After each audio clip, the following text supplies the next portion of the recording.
ẹ̀yin èèyàn mi ó dàbí pé àwọn èèyàn ti ń conclude yìí pé Wùmí ló ṣe kí ni ló pààyàn Mohbad o.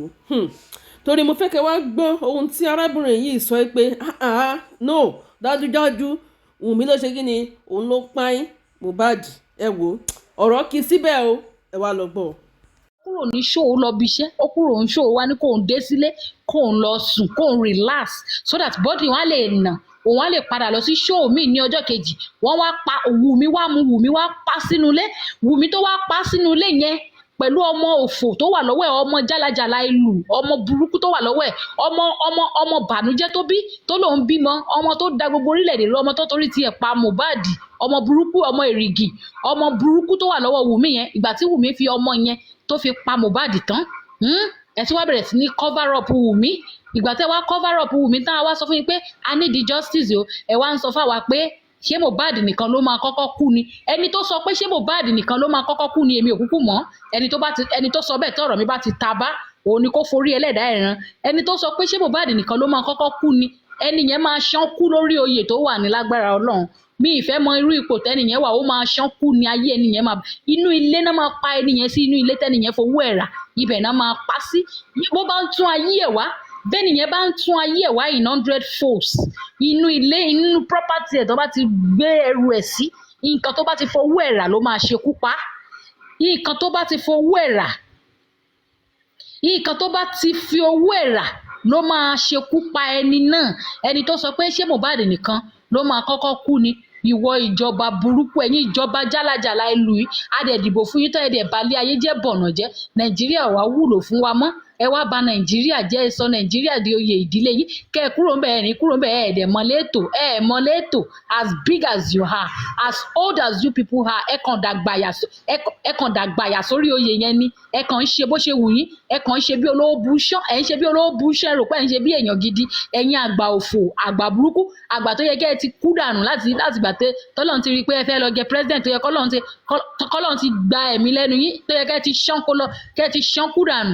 ẹ wá bẹ̀rẹ̀ sí ní rúùlù wa kì í ṣèmi lẹ́ ń rúùlù o mi pẹ̀lú ẹni tẹ́ ń rúùlù ayé yín ti bàjẹ́ ẹ̀yin ìjọba burúkú yẹn èmi ò pẹ̀lú ṣé mo tiẹ̀ ní voters card yín débi tẹ́ pé ẹ rúùlù mi abẹ́ ṣe èrè mọ́ tilẹ̀ ẹ rúùlù mi o ara yín lẹ́ ń rúùlù ara yín ó dìgbà tí mo bá ti rí ẹni tó jẹ́ pé ó wọ orí oyè tìlú tùbà tó tùṣẹ́ ni màá ṣe tó lọ ní voters card for now olúwa ò ní jẹ́ kí n pẹ̀lú ẹni tó máa ní voters card Nàìjíríà kì í ṣèmi lẹ́ rú irú yín ẹ lè rúùlù mi láyé báwo lẹ ṣe rúùlù mi ṣe ń sínwín ni ṣe ń fún mi lóúnjẹ ni ṣe ń bọ́ mi ni owó mi kọ́lẹ̀ tún gbà ní àtúnṣọ táàsì fún yín nínú ẹni tí ò ní inú èmi tí mi ì ní lẹ́tútù ń gbà orí yín ló máa burú dànù orí yín pẹ̀lú olè tẹ́ wáyé yín wájà yín olórí burúkú olóṣì kí nǹkan mẹ́rin tí ìṣẹ̀lẹ̀ pẹ́ wọ́n ti gbéra ó di ìlú òyìnbó tó bá jẹ́ pé bó ṣe bàálù òyìnbó jẹ́ nìyẹn bẹ́yìn ṣe ń gbéra tẹ́ ń lọ bẹ̀ tó bá jẹ́ pé bó ṣe bàálù òyìnbó jẹ́ nìyẹn ṣẹ́yìn máa ríbi sá lọ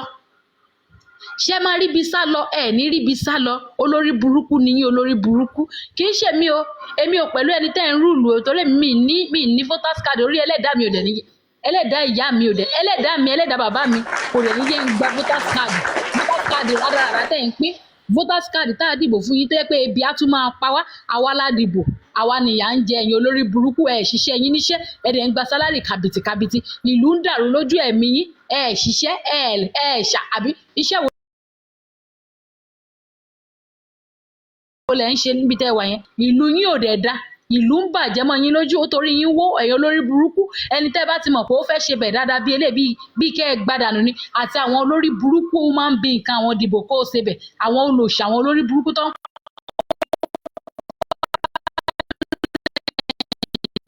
Nàìjíríà tó yẹ pé nígbà tó bá ti lè fún wọn ní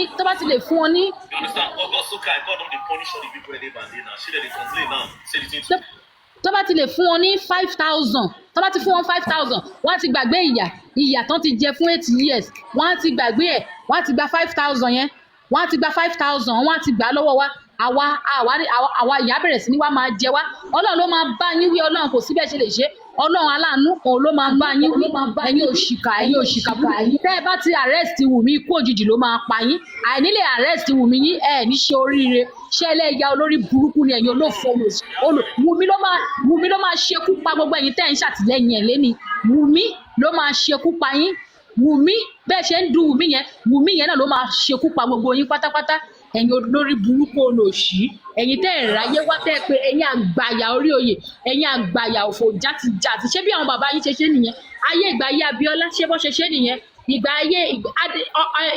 ayé àwọn tó ṣe kí ni nǹkan tẹ́ ẹ ṣe? Àti ẹ̀gbọ́n ti bàbá Ọbásanjọ́ ó ṣe fóònù fún wa, aṣáàtì ẹ̀ ṣì ń wò ó, bó ṣe jẹ́ pé orí wọn náà lóye ti bàjẹ́, aṣáàtì ẹ̀ ṣì ń wo fóònù yẹn náà, a ṣì ń wò. Kí lẹ̀yin ṣe látọjọ́ tẹ́ ẹ ti débẹ̀? Kí lẹ ṣe?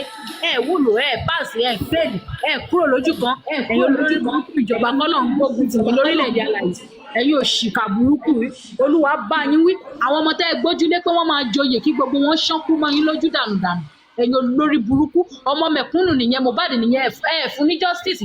Bobrisky tó ń dó oko sí oko, òun lẹ lọ ń protect them. Tí Bobrisky tí ò lọ ẹ̀wọ̀n tó jẹ́ pé inú yàrá lẹ lọ fi sí, ó ní kò ní dáa fún yín sẹ̀.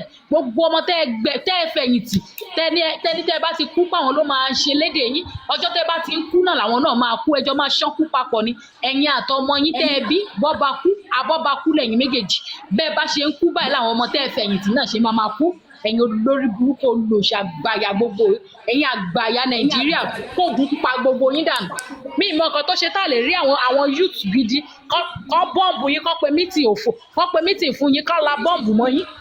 Ẹ̀yin olórí burúkú, ẹ̀yin ìjọba ìsọnù, ìjọba olè, ìjọba ìsọnù. Ṣé ìjọba la ní Nàìjíríà? Chinese Nigerian for sale, we want to sell it. Láti ẹ̀ta lù yẹn dànù. Àwọn olórí burúkú olóṣì. Chinese ló máa ra yín gbẹ̀yìngbẹ̀yìn àtijọba àtijọyè, òun ló máa ra gbogbo yín gbẹ̀yìngbẹ̀yìn. Ẹ̀yin olórí burúkú gbogbo yìí, tẹ́ bá ti arrest Wùmí, tẹ́ ẹ̀ bá ti arrest Wùmí kékeré ẹ̀ ní fún Mohbad justice, ẹ máa ṣọ́kù ni. Ẹ̀yin olódo burúkú.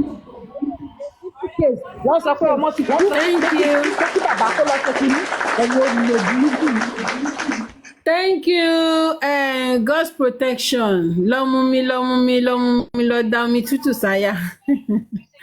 Thank you. Mọ́mí Mọ́lẹ̀ ṣe wà ń bẹ̀. Mọ́mí Mọ́lẹ̀. Ẹ káàsán máa o. Yára mà. Yes, for ẹ kúrọ̀ lẹ́kú alẹ́ ẹkú gbogbo ẹ̀. The panelist, the commenter, ẹ kú ìgbádùn. A kó ọ̀rọ̀ justice for Mohbad, Ọlọ́run á fún wa ṣe o. Èmi kàn ní one or two things then I don't have much to say.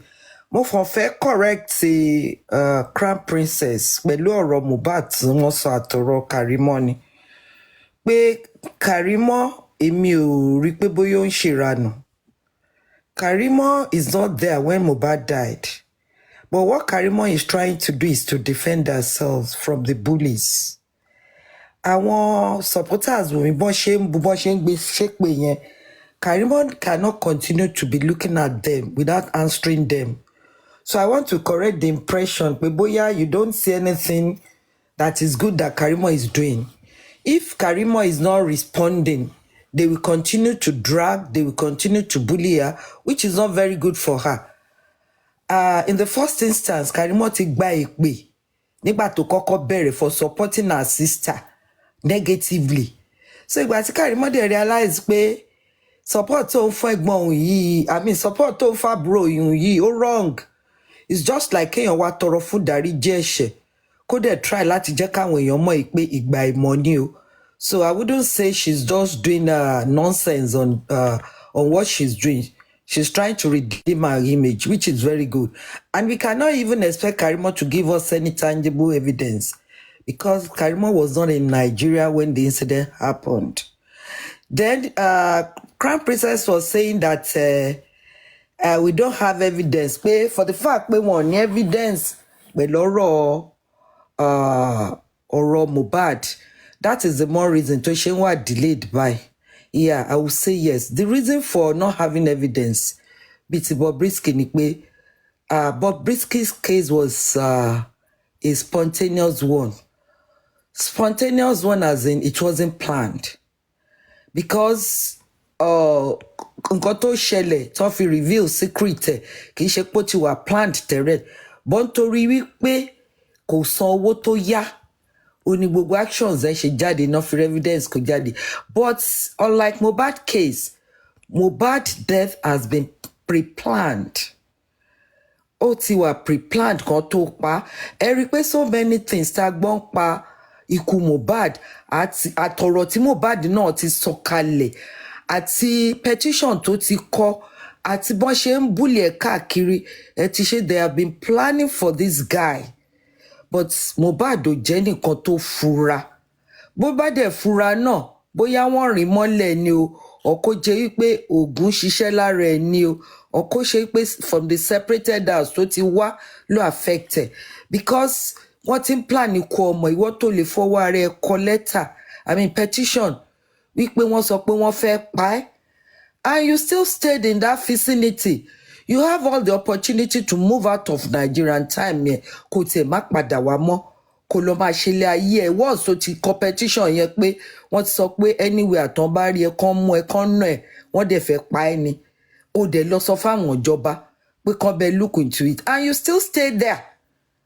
so I'm sorry ngbà míì tó bá sọ̀rọ̀ evidence wọ́n ti pre-plan ikú Mohbad and the more reason tó fi jẹ́ pé wọ́n ti pa gbogbo evidence rẹ̀ CCTV could have been a good evidence Mohbad phone could have been a good evidence forensic of the house would have been a good evidence sorry but this police decided not to look at all those ways kì í ṣe pé àní proper evidence ṣé tó bá fún wa CCTV ṣé wọn ò ní wò kán wo àwọn nǹkan tó ṣẹlẹ̀ ńjọ́ yẹn ni ṣé tí wọ́n bá submit phone Mohbad tí Wùmí gbé sá lọ ṣé wọn ò ní wọnú ẹ̀ kán rí gbogbo àwọn nǹkan tó ṣẹlẹ̀ ni ṣé tó bá condone ilé yẹn at the very day tí kinní yẹn ṣẹlẹ̀ tán ṣe forensic àwọn ọwọ́ àti gbogbo nǹkan tó ṣẹlẹ̀ ṣé wọn ò ní rí ni. There are a lot of evidences but they just choose not to look at the way of where the evidence is. Instead wọ́n gbérọ́ wá. And our people today witness said that they are thinking they will be able to tell us what happened. Like the blood brother Adura want to compromise. Like the 15 living in theirs want to compromise. Why are all this happening? There should have been a lot of evidences, but Mohbad case has been compromised because it was a pre-planned action. And that is why we are having it very difficult to have evidence and to be able to solve this riddle since about a year ago. So we cannot be relating or be comparing Bobrisky's issue with Mohbad's issue. Taban compare one issue, it's like we are making a mistake. So Crown Princess, story one ni mo ṣe gòkè pé there are some things that you look at it in some other ways before you give analysis. As much as I support you with all what you have said, but tẹ́ bá tún fi angle mi wò, I know you might have gone, tẹ́ bá tún fi angle mi wò, ẹ rí wípé kéèsì Mohbad ó wà so touching, very touching, and like you have said, only so many people, so many powerful people behind, and like God protection ṣe sọ gan pé tó bá ṣe pé Sanwó-Olú ló rán wọn kó lọ pa ni kó kúkú sọ because not even barely 1 month sí ọmọ ìkú tẹ́nìkan interview ẹ̀ ló ti sọ pé ṣé Mohbad kan ló máa kọ́kọ́ kú ni. Ẹ wo gbogbo àwọn nǹkan báyìí tó wà surrounded pẹ̀lú kú ọmọ yìí ó ń bàyàn nínú jẹ́ gan, and that is the more reason why we are still there for the past 1 year táwa náà fẹ́ kó lọ because we want to unfold all the riddles. A fẹ́ wo nǹkan tó ń dún lábẹ́ báwo náà ṣe máa ń pè nǹkan tó wà lábẹ́ eégún tó ń dùn yẹn gangan a fẹ́ mọ̀ pé báwo ni kéèsì ọmọ yìí ṣe rí báyìí, kí ló dé tán pa, kí ni nǹkan tó ṣe fún wọn gan. With all the facts tá a ti ń gbọ́ gbogbo àná la mọ ibi tí kò ẹ̀ ti wá, but why tán ṣe máa pààyàn tán ṣe máa pa bí ẹran bẹ́ẹ̀ yẹn tí gbogbo fámìlì ẹ̀ tí gbogbo á dẹ̀ kọjú pé àwọn support ẹ̀ tó pa tẹ́ pé bàbá nìkan lá ní rárá. In fact ọ̀rọ̀ Mohbad ó máa ń fọyàn lórí gan, àdẹ̀ lè dákẹ́ lórí ẹ̀ nítorí pé ó mú èèyàn máa rò pé ṣé àwọn kan dẹ̀ wà láyé yìí tí kò sí ẹ̀mí Ọlọ́run mọ́ nínú wọn, ṣé òbí lè bíyàn láyé yìí kó má tọ́jú ọmọ ńgbà tó bímọ kó ọmọ yẹn tún kú kó tún má lè support ọmọ yẹn ni, ṣé irú nǹkan bẹ́ẹ̀ yẹn ń ṣẹlẹ̀ nílé ayé tá a wá ni. Torí ìgbà tèmi ti gbọ́njú o tí mo ti dàgbà bí tí mo dàgbà dé yìí o, wọ́n ní òbí ẹni lòbí ẹni, most especially ìyá. Kò sí ẹni tó lè ṣe bí ìyá èèyàn ni èèyàn máa jẹ́. Ìyá mi ń fẹ̀mí ẹ̀ lẹ̀ nítorí ọmọ ẹ̀, ta ni ọmọ yìí tán bá ní kó fi nǹkan kan pàtà rẹ̀ lẹ́yìn mo fi sílẹ̀ fún ọmọ mi kọ́ ọmọ mi lè gbélé ayé kémi dẹ̀ kú nítorí ẹ̀, kí lèmi ń ṣe láyé ńgbà tọmọ bá tọ́ ẹ bá ní pé kí ọmọ àbí nǹkan ọmọ ń bà lè ní kí náà ń pè kó bà lè gbádùn tẹ̀dẹ̀ ní kí n fi nǹkan kan sílẹ̀ ṣùgbọ́n tíya Mohbad ni mo rí látijọ́ tí mo ti délé ayé o kọ́lé Elédùmarè kó ṣàánú wa ni o so ẹjọ́ kéèsì Mohbad Ọlọ́run á ràn wá lọ́wọ́ don't blame anybody it has been compromised but a gbàgbọ́ wípé lágbára Ọlọ́run á ṣàánú fún wọn a máa rójú tó ọ̀rọ̀ ẹ̀ a máa mọ nǹkan tó fà á tán fi pa Mohbad nífọ̀nàfọ̀ṣù bẹ́ẹ̀ yẹn then ọmọ tán pè lọ́mọ Mohbad tán fẹ́ tì mọ́ lọ́rùn Ọlọ́run á yọ wá nínú ẹ̀ wọ́n á gbọ́ ọmọ lọ fọ́lọ́ á mọ bàbá ọmọ yẹn kò sí bó ṣe fẹ́ ṣe kò sí bó ṣe fẹ́ pẹ́ tó a máa mọ bàbá ọmọ yẹn tó ra mọ̀ pé kì í ṣe ọmọ Mohbad àṣírí Wùmí máa tú kò sí nǹkan tó lè ṣe kò sí torí ẹ̀jẹ̀ ni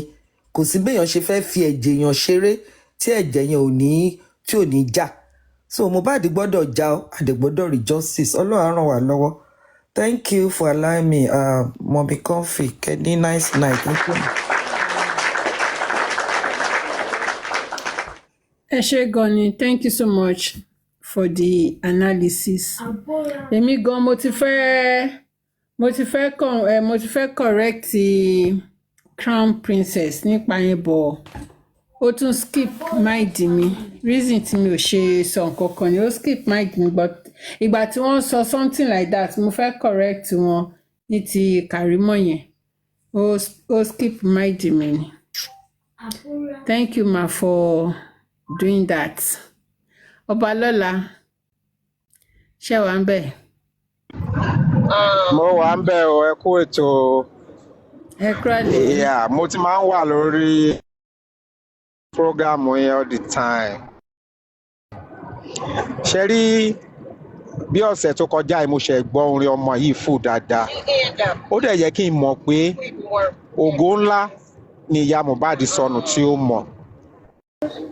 Ṣé rí tán máa fẹ́ kọ́rọ̀ yìí níyànjú gbogbo abiyamọ ayé pátápátá ìyá Mohbad nìkan so mọ́ èpè tó tépè ìyá Mohbad ló yẹ kán máa fún gbogbo tán bá mọ̀ kán lè máa fi ṣépè fún abiyamọ ayé ló yẹ kán máa ṣépè fún ìyá Mohbad because ìdáhùṣà ó so mọ́ ìyá Mohbad àdúrà so mọ́ ìyá Mohbad Wùmí so mọ́ ìyá Mohbad ìyá Mohbad mọ̀ pé Mohbad ti kú kó tó pe bàbá Mohbad ó lọ sínú ilé yẹn kò lọ sínú ilé yẹn ó mọ̀ lẹ́yìn ìgbà tí gbogbo wàhálà ìṣẹ̀lẹ̀ lẹ́nu ìkànnú àwọn tó gbọ́ àánú ilé yẹn ìyá Mohbad máa ti gbọ́ ohun tó ṣẹlẹ̀ lẹ́nu yẹn kọ́nú wọn ṣe rí tán máa fẹ́ kọ́rọ̀ ìníyànjú ẹ má fi ìyá Mohbad lọ́rùn lẹ̀ rárá ẹ jẹ́ kí gbogbo èèyàn máa bu èpè jó ẹ gbàgbé pé yóò fẹ́ bá bàbá Mohbad ní kọ̀ọ̀kan ṣe pọ̀ padà ọ̀rọ̀ yìí máa níyànjú tán bá so mọ́ ìyá Mohbad lẹ́sẹ̀ tán jẹ́ kó sinmi tí ó lè rìn gbòòrò mọ́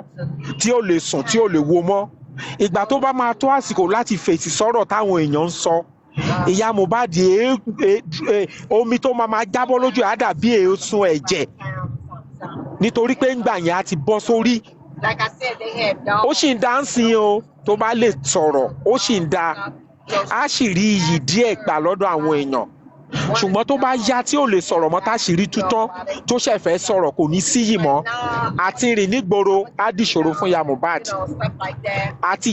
àti rìn àti jáde àti wọlé àti rajà nígboro àti wọ mọ́tò á nira fún ìyá Mohbad torí gbogbo àgbáyé ló nífẹ̀ẹ́ ọmọ yẹn gbogbo àgbáyé ló wà lẹ́yìn ẹ̀ pọ́n fẹ́ rí justice fún ṣùgbọ́n torí pé ìyá ẹ̀ mọ nǹkan tó ṣẹlẹ̀ tẹ́wọ́n gbogbo ayé á padà mọ̀ pé ó mọ̀ tí ó sọ̀rọ̀ á di ìnira fún kò wá ní rèrè kankan jẹ lára àwọn ọmọ èrè tó yẹ kó jẹ títí ayérayé ńgbà tí ọmọ ẹ wà láyé tó yẹ kó dúró tì bí abiyamọ tí ò dúró tì kò wá ní rèrè ẹ jẹ lára àwọn tó wà lẹ́yìn tó yẹ kó tún rèrè wọn jẹ torí gbogbo wọn náà máa lọ sí ó sì ń da báyìí ó sì ń da ẹ máa tẹ̀mọ́ ya Mohbad létí ó sì ń da kó tètè sọ gbogbo tó bá mọ̀ pa Mohbad kọ́rọ̀ ẹ tètè lè níyànjú kó lè bọ́ nínú ìṣòro ayérayé kó lè bọ́ nínú ìtìjú ayérayé kó lè bọ́ nínú àìnífọ̀kànbalẹ̀ ayérayé kó lè nísinmi ní ọjọ́ alẹ́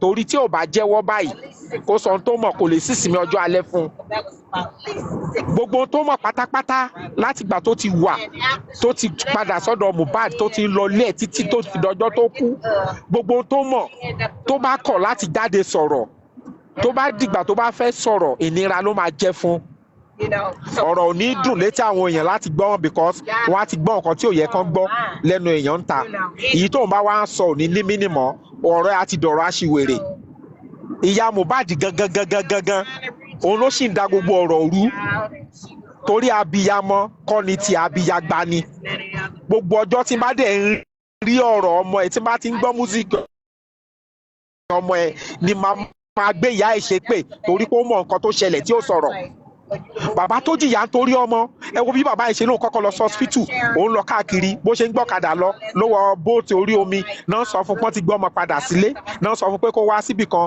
kìnnì kan nígbà tó máa wọlé ó rí bí straight ló lọ sí bedroom ọmọ ẹ̀ ó rí àwọn nǹkan tó ń ṣẹlẹ̀ ńbẹ̀ ó rí ẹ̀jẹ̀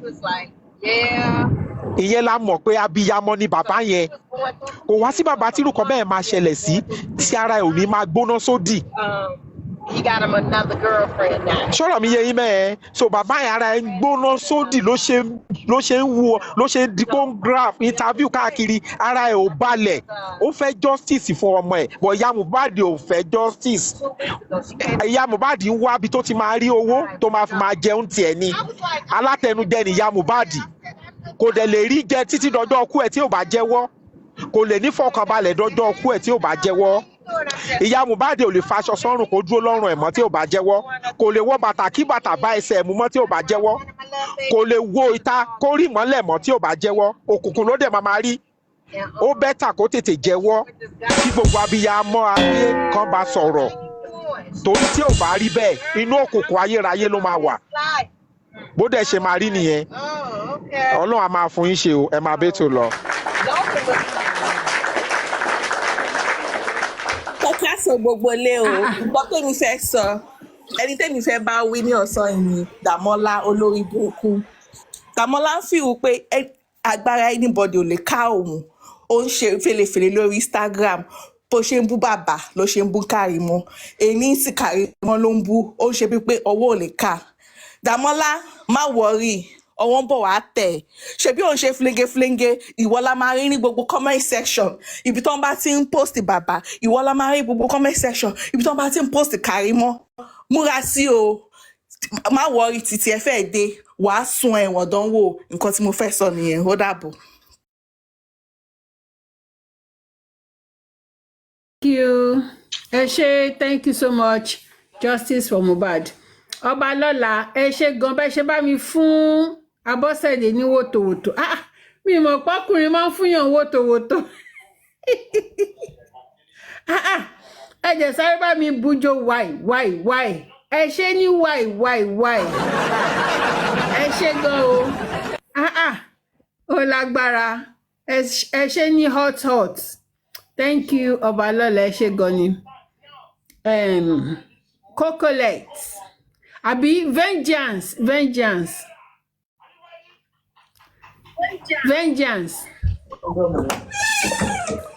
Thank you very much. Ẹ ṣé gan Madam Coffee pé tún fún mi ní second chance. Gẹ́gẹ́ bí mo kàn fẹ́ sọ lélẹ̀. Ṣé rí gbogbo àwọn tó dúró ti Wùmí tí wọ́n dàbí igi lẹ́yìn ọgbà Wùmí? Ọ̀run máa bẹ́ wọn ṣubú lórúkọ Jésù. Gbogbo àwọn tí wọ́n jẹ́ àwọn olóṣèlú, àwọn ọlọ́jẹ̀lú, àwọn àdàlúrú tí wọ́n lo ipò wọn láti bà ayé àwọn ọmọ Nàìjíríà jẹ́, láti da ẹjọ́ yìí rú, ọ̀run máa já wọn bọ́ lórúkọ Jésù. Gbogbo àwọn tó ń ṣe alátìlẹ́yìn Wùmí tí wọ́n bá Wùmí sùn, tí wọ́n ń jà lólè ara, tí wọ́n ń jà lólè owó láti da ẹjọ́ yìí rú, ọ̀run máa já okùn ẹ̀mí wọn lórúkọ Jésù.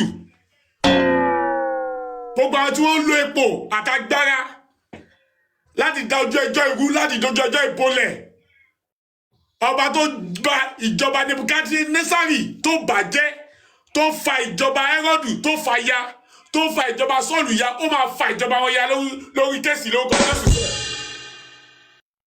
Gbogbo àwọn tí wọ́n ń lo oògùn, tí wọ́n ń lo agbára, tí wọ́n ń lo àfọ̀ṣẹ, tí wọ́n lọ sọ́dọ̀ babaláwo, tí wọ́n lọ sọ́dọ̀ àwọn ìyá yẹ̀mí wò, tí wọ́n ń sa ògùn lórí kẹ́sì iṣẹ́, Ọlọ́run máa ba ògùn wọn jẹ́ lórí kẹ́sì yìí lórúkọ Jésù.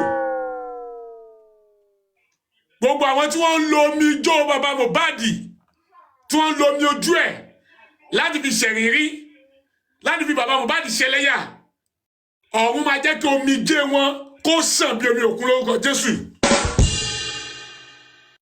Gbogbo àwọn tó ń gan gbogbo àwọn tó ń dúró fún justice yìí tí wọ́n fẹ́ ní ṣe inúnibíni sí wọn tí wọ́n sọ wọ́n dọ̀tá torí pé wọ́n ń jà fòtítọ́ ọ̀run máa jẹ́ kí ojú ẹ̀gàn ọlọ́mọ ayé kó bá wọn lórúkọ Jésù ni. Bàbá Liam tó wo sùn tó bá wù mí sùn tí ó bá sùn nítorí fún lóyún òtútù sílẹ̀ ó bá sùn tí ó fi bímọ òtútẹ́yìn lẹ́yìn ẹ̀ ó tún bímọ tán ó tún sọ Mohbad ó tún sọ di ọ̀tá ẹ̀ lẹ́ni tó ń jìyàwó ẹ̀dọ́ ó wá sọ di ọ̀tá ẹ̀ ó tún ṣe títí wọ́n competition mọ́ ẹ ó tún lọ answer petition ó ṣe títí wọ́n lọ na Mohbad káàkiri ó ṣe títí wọ́n tún fi pa Mohbad ó tún dẹ́yìn ó tún ṣe títí ó lọ block gbogbo all stations ó tún dẹ́yìn ó ṣe títí ó sọ bàbá Mohbad ó tún sọ́dọ̀ ta ó tún dẹ́yìn ó tún ṣe títí ó tún kọ̀nẹ́tì Wùmí sí Adébánjọ mọ́ àwọn tó wà l'Ábùjá láti dájọ́ ìrú. Bàbá Liam ò ní ṣe oríire ibi tó bá wà. Àti wọ́ àti ẹbí ẹ àti ìdílé ẹ ní ṣe oríire papọ̀. Bó ṣe fi bàbá Mohbad àti gbogbo àwọn tó ń jà fún ìdájọ́ òdodo tó fi wọ́n sínú ẹkún ayérayé tó fi wọ́n sínú ìbànújẹ́ ayérayé ọ̀run máa fi ẹ́ sínú ìdè ayérayé lórúkọ Jésù. Bàbá Liam orí ẹ ó máa gbàbọ̀dé lórúkọ Jésù. Bàbá Liam gbogbo àṣejẹ gbogbo àgbému gbogbo àwẹ̀dànù gbogbo oògùn tí wọ́n ti lè máa ṣe fún ẹ nítorí pé wà lórí àléfà ó máa domi lórúkọ Jésù. Àwọn irúmọlẹ̀ orí oyè tó wà yẹn irúmọlẹ̀ àfihàn irúmọlẹ̀ ibi tó gún wá sí tó ní ṣe bí ọba wọ́n máa kọjú ìjà sí ẹnu Bàbá Liam lórúkọ Jésù. Bàbá Liam omi ara àti ẹ̀jẹ̀ ó máa dojú ìjà kọ ẹni lórúkọ Jésù. Bàbá Liam owó tó fi ń dájọ́ ìrú Olúwa ṣekú pa lórúkọ Jésù. Bàbá Liam gbogbo nǹkan tó ń dùn ẹ́ nínú lẹ́yìn tó ti mú ìbànújẹ́ wọnú ayé bàbá lọ́ba gbogbo nǹkan tó ń dùn ẹ́ nínú ó máa dìbànújẹ́ ní lórúkọ Jésù. Ọ̀run máa fa ìjọba ẹ̀yà pẹ́rẹpẹ̀rẹ kò ní ṣe é rán mọ́. Bàbá Liam ọ̀run máa fa ìjọba ẹ̀yà lórúkọ Jésù. Ẹ̀jẹ̀ kò ní tán nínú ìdílé ẹ. Bàbá Liam ò ní ṣe oríire. Wùmí sí Adébánjọ ó máa sunkún ní lórúkọ Jésù. Bó ṣe pa Mohbad tó jẹ́ kí Mohbad kó rí ayé gbé tó jẹ́ kó tọ́jú bàbá ẹ̀ tó ṣe wàhálà láti kékeré láàlá lórí ilé ayé Wùmí sí Adébánjọ ó máa já sásán ní lórúkọ Jésù. Bó ṣe sọ Mohbad déjò tó kọjá lórí àpáta tí ò nípa ó jẹ́ kó lọ́mọ láyé ó jẹ́ kó ráyé gbé Wùmí sí Adébánjọ gbogbo tó bá dáwọ́ lé lórí ilé ayé yìí ó máa já sásán ní fún ẹ lórúkọ Jésù. Wùmí sí Adébánjọ pé tó sọ pé kù sí ẹ tó sọ di a place of no return tó pé Mohbad ó bàlẹ̀ báyìí ó dẹ̀ kó sọ jásọ̀rọ̀ alákejì. Wùmí sí Adébánjọ gbogbo tó jẹ́ nǹkan tó ń dùn ẹ́ nínú sẹ́ẹ̀ ó máa dìbànújẹ́ lórúkọ Jésù. Wùmí sí Adébánjọ bó ṣe mú owó Mohbad tó tún fi bá bàbá Mohbad ṣe ẹjọ́ tó mú owó Mohbad tó fi ń da ẹjọ́ Mohbad rú tó mú owó Mohbad tó fi sọ fún àwọn bloggers láti máa fi gbé ogun àwọn tó jà fún justice lè kó máa fi gbé wọn ṣépè. Wùmí tí Adébánjọ gbogbo tó jẹ́ nǹkan tó kó mára gbogbo tó sọ ẹ́ di èèyàn ó máa di ojú ìjà kọ ẹni Wùmí tí Adébánjọ lórúkọ Jésù. Bí wọ́n ṣe pa ọmọ ológo tó pa ọmọ ológo bàbá Mohbad tó pa gẹ́gẹ́ bí ajá tó ń tògbòrò tó pa láìpẹ́ ọjọ́ gbogbo tó gbé dání tó dùn ẹ̀ nínú náà òun náà máa di ìbànújẹ́ fún ẹni Wùmí tí Adébánjọ lórúkọ Jésù. Àlàáfíà ó máa jìnà sí ẹni Wùmí tí Adébánjọ lórúkọ Jésù. Gbogbo àwọn alátìlẹyìn ẹ wọ́n máa di òkú ní lórúkọ Jésù. Gbogbo àwọn tó ń sa ìdí yẹn àwọn máa dojú ìjà kọ wọ́n ní lórúkọ Jésù. Omi ara àti ẹ̀jẹ̀ ara ìwọ tí Adébánjọ àtàwọn tó ń sa ìdí ẹ ó máa dojú ìjà kọ wọ́n ní. Wọn ò ní rí bá ti ṣe wọn ò ní rọ́nà gbégbà. Ọ̀run ó máa kájú pé wọ́n ní Wùmí tí Adébánjọ lórúkọ Jésù. Bó ti jẹ́ kí Mohbad kó nàjà dé wàràwàrà tó jẹ́ Mohbad kó bu omi kó má rẹnu mú tó jẹ́ kí Mohbad kó ṣiṣẹ́ kó má dúró jẹ́ Wùmí tí Adébánjọ gbogbo ohun tó bá fọwọ́ ara ẹ̀ ṣe àti eléyìí tó fèrú kó jọ kò sí eléyìí tó máa dúró jẹ́ mbẹ̀ lórúkọ Jésù. Wùmí tí Adébánjọ ló ti wọ̀kẹ́ òní ṣé oríire lórúkọ Jésù. Ó máa ṣe òfò ní Wùmí tí Adébánjọ ọmọ Jùmọ̀kẹ́. Ìṣẹ̀dá ẹ̀ kò ní ṣe oríire Wùmí tí Adébánjọ. Òníró ń gbéṣe òníró ń gbéṣe wá láyé ẹ̀. Òun á ṣe òfò ní. Gbogbo àwọn alátìlẹyìn ẹ̀ wọ́n máa dó ìjà kọ ẹni o Wùmí tí Adébánjọ. Ìjọba Nàìjíríà ìjọba Lagos State tó ń gbèsè lẹ́yìn yìí Ọlọ́run á pààrọ̀ wọn. Gbogbo ìjọba tó ń fi ayé ní àwọn Nàìjíríà lára tó ń gbèsè agbanipa tó ń gbèsè lẹ́yìn ọ̀run á bì wọ́n ṣubú. Bí ẹ̀sìn bó ṣe bá Fálànà àtọ̀ntọ̀mọ̀ ẹ̀ ẹ̀sìn ó máa bá ogun wọn pátá ni.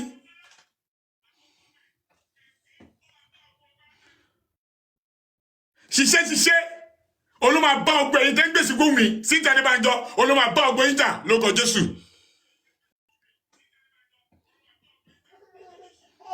Gbogbo àmúṣagbára Wùmí àtẹlẹ tó gbé fún ẹ̀jẹ̀ àtẹlẹ tó gbé fún ẹmu àtẹlẹ tó fi wẹ̀ àtẹlẹ tó fi símú bí àṣà gbogbo ẹ̀ ó máa dó ìjà kọ ẹni. Àtẹlẹ tó fi sí gbẹ́rẹ́ sójú ara tó fi sí gbẹ́rẹ́ sábẹ́ ọmú tó fi sí gbẹ́rẹ́ sí gbogbo ara ó máa dó ìjà kọ ẹni Wùmí tí Adébánjọ. Gbogbo àmúṣagbára ó máa sunkún ni. Látòní lọ ewé kò ní jẹ́ fún ẹ mọ́ Wùmí tí Adébánjọ lórúkọ Jésù. Látòní lọ egbò kò ní jẹ́ fún ẹ mọ́ Wùmí tí Adébánjọ lórúkọ Jésù. Gbogbo elétò ní sísára ó máa jẹ́ ṣòfò ní lórúkọ Jésù fún ẹ Wùmí tí Adébánjọ. Ó ní ṣe eré mọ́láyé Wùmí tí Adébánjọ. Wùmí tí Adébánjọ gbogbo bí tó níyìndé láyé gbogbo ẹ̀ ló máa tẹ́dẹ́ Wùmí tí Adébánjọ. Àfi tí o bá ju aṣọ funfun sínú sàárè Mohbad ló kù Wùmí. Àfi tí o bá ju ìkòkò sínú sàárè Mohbad ló kù Wùmí. Àfi tí o bá gbé ọmọ àlè fún Mohbad ló kù Wùmí. Àfi tí bá ṣe pé owó Mohbad inú àkáǹtì ìwọ àti ìyá àti Àtúndé ló wà ní Wùmí. Àfi tí bá ṣe wọ ló lọ́wọ́ nínú ikú Mohbad Wùmí. Òǹlẹ́lẹ́ tí mo sọ yìí ni àròṣe nírò ọmọ bọ̀bọ̀ bá sì jẹ́bẹ̀ ó ti jáde lọ lẹ́nu mi àṣẹ máa gún ni lórúkọ Jésù. Eléyìí tí mo sọ yìí àṣẹ ti gún Wùmí. ò ní ṣe oríire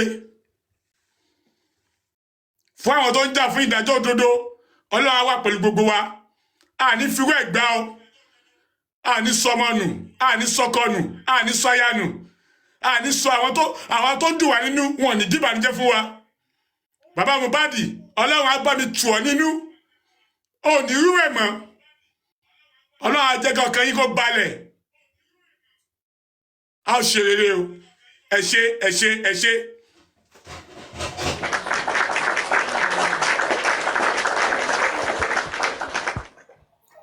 ẹ ṣe gan o Sekinat ṣó ti gbọ́ Sekinat Ṣẹ́kí ọmọ Jùmọ̀kẹ́ ṣó gbọ́ ṣó ti gbọ́ Ṣẹ́kí bó ṣe máa ṣe rí nìyẹn kò yí padà. Cocolet ẹ kúrọ̀lẹ́.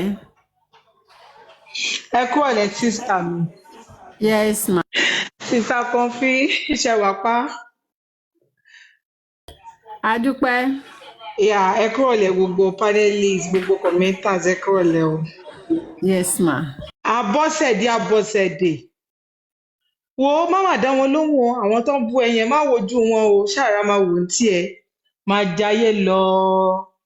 Black Maria ó ń wà lọ́nà ó ń bọ̀ wá bí ẹ wọ́ o àti kí náà ti ń pè àtàbúrò ẹ gbogbo yín pátápátá. Hello, am I audible? We Am I can hear you. audible? We can hear Yeah. you. Yes, you are audible. Okay. Ẹ ṣé. Now, this is for Abọ́sẹ̀dé. Mo ti ní gbogbo àwọn èèyàn tí Abọ́sẹ̀dé ń bá wí tó ń bú Abọ́sẹ̀dé kó má wojú wọn. Má dá wọn lóhùn, ìwọ máa jayé lọ ń tiẹ̀.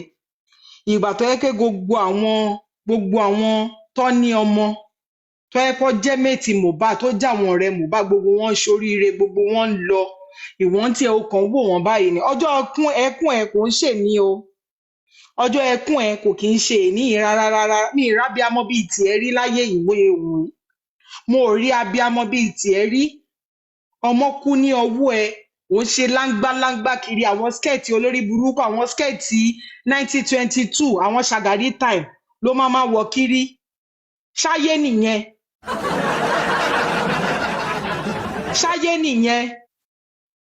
Ó wá jókòó ó tiẹ̀ like we are crying more than the bereaved nǹkan tẹ́ ń sọ fún wa nìyẹn pẹ̀lú kí náà ti ń pè àbúrò ẹ̀ Fọláṣadé kò ní ìdó ẹ má tiẹ̀ ò pé bóyá pé wọ́n ń jà fún yín mọ́ báyìí àwọn òrí tí yín rò mọ́ tí wá ní pé Primeboy ò lè lọ sẹ́wọ̀n gbogbo nǹkan tó fẹ́ ṣe fún Primeboy yẹn kò ní ṣe mọ́ lára lágbára Ọlọ́run bẹ́ẹ̀ ṣe fẹ́ tì lọ ẹ̀wọ̀n yẹn ẹ má wọ̀rí Black Maria ó ń bọ̀ fún yín Black Maria ó ń bọ̀ fún yín ẹ ní orí kan tẹ́ ẹ rò ẹ ní nǹkan kan kó kàn máa ṣe láńgbáláńgbá kiri tó bá tún di on the 30th wàá tún wá wọ skẹ́ẹ̀tì ẹ yẹn wàá tún wá wọ̀ wá justice for small pass àfọwọ́n kọ́ lọ sẹ́tùn lé orí ẹ burú o lórí tó ń rò ẹ wá ń parọ́ kiri Dàróṣà ṣe gbá ó ṣàwo ó ṣe kinní kan ó ṣe gbá kò ní lọ sẹ́wọ̀n ẹ má wọrí ẹ kọ́ ka nǹkan tó fẹ́ kà tán ibẹ̀ lára yín ti máa wá balẹ̀ ibẹ̀ lẹ ti máa mọ̀ Ṣèkínà káre ń tiẹ̀ ọmọlọ́mọ ó tún ti dàbújá máa ṣe lọ o èpè ló rùn lórí ẹ̀ tó bá mọ̀ o tí rẹ̀ ní bẹ́ẹ̀ sọ èpè òun ló rùn lórí ẹ̀ tó bá mọ̀ ọmọ tó yẹ kó gbé ọmọlọ́mọ kó rá gbé sílẹ̀ pé ẹ̀yin lẹ lọ́mọ yọ ẹ̀yin lẹ ṣe kinní kan o kò yẹ jẹ́ kó máa rọ òjò èpè sí ọmọ yẹn lórí mọ́ nothing like that tí ẹni pé o fẹ́ jayé àwọn big bear baby nǹkan tó fẹ́ máa ṣe nìyẹn àwọn Gen Z kó máa ṣayé Gen Z kó máa bẹ̀rẹ̀ sí ní máa ṣe kinní kó máa wa mọ́tò kiri ó mọ̀ kan tó ń dúró díẹ̀ ṣe rí Ọlọ́run tó tiẹ̀ mú SARS àti bàbẹ́ ẹ̀ kò sí àṣírí tí Ọlọ́run ò lè tú o for somebody to bring out that voice note mọ̀ pé nǹkan tẹ́ ṣe yẹn wọ́n ń ṣe àṣepamọ́ èèyàn máa wá tó yẹ pé gbogbo nǹkan tẹ́ ṣe nulẹ̀ yẹn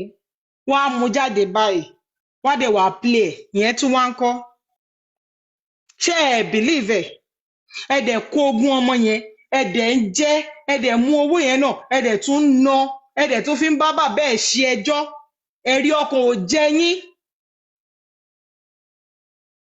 nǹkan tó bá ti wu life yín tó bá ti wu family yín ni kẹ́ ṣe o kò kún anybody o ti wá ní pé prime boy ò lè lọ sẹ́wọ̀n ọmọlọ́mọ tẹ fẹ́ ti nǹkan sí lọ́rùn àwọn family owó dùn ní wọ́n lè lá Dubai fẹ́ ti nǹkan sí ọmọ wọn lọ́rùn so ẹ̀yin tẹ́ ṣe kíní ẹ̀ náà ẹ̀yin náà ní kẹ́ lọ jẹ̀gbẹ́ yín ẹ̀yin ní kọ́ lẹ jẹ̀wá yín